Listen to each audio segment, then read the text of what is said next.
Саламатсыңарбы кымбаттуу окуучулар? Азаматсыңар. Сабакка даярсыңарбы? Ооба. Азыр бизде кайсы сабак? Азаматтар. Бүгүн бизде сабакта ким жок? Дежур айым айтып койчу. Ким жок сабакта?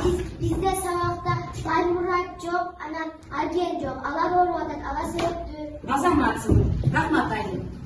Балдар, бүгүн биз окуучуларды жоктоп алдык. Балдарым, силерге жанымды маана каалаймын. Мен силерди баарыңарды жакшы көрөмүн. Биз да сизди жакшы көрөбүз. Рахмат балдар. Биз бүгүн силер менен жаңы билимдерге карай саякатка чыгабыз. Даярсыңарбы? Ооба. Ал үчүн биз бүгүн балдар силер менен ынтымакташып, топторго бөлүнүп алышыбыз керек. Бул экранды карагылачы, силер бул оюнду абдан жакшы билесиңер, Ооба. Азаматсыңар. Азыр бир-бирден келебиз дагы, ушул экрандагы фигураны тандап, биз бүгүн 3 топко бөлүнөбүз. Фигуралардын жардамы менен бөлүнөбүз. Артында кайсы фигура жашырынган болсо, ошол топко барып отурасыңар, макулбу? Ооба. Азаматсыңар. Бир-бирден келебиз, кандайсыз?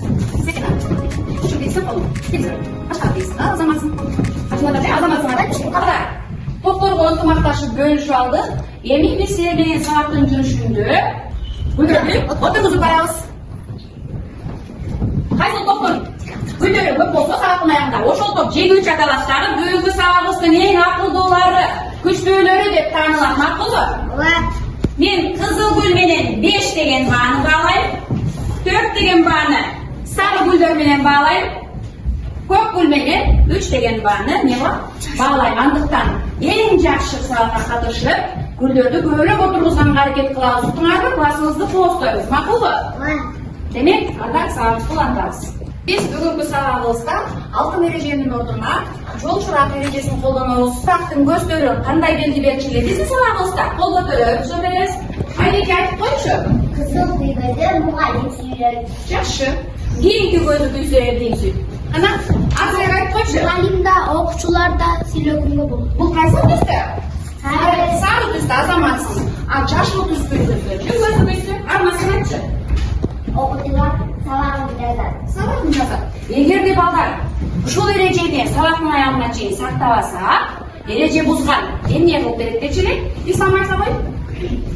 Жаныбарларды тура берет. Жаныбарларды тура берет. Андыктан сабакка активдүү катышабыз дагы ушул эрежени сабактын аягына чейин сактайбыз.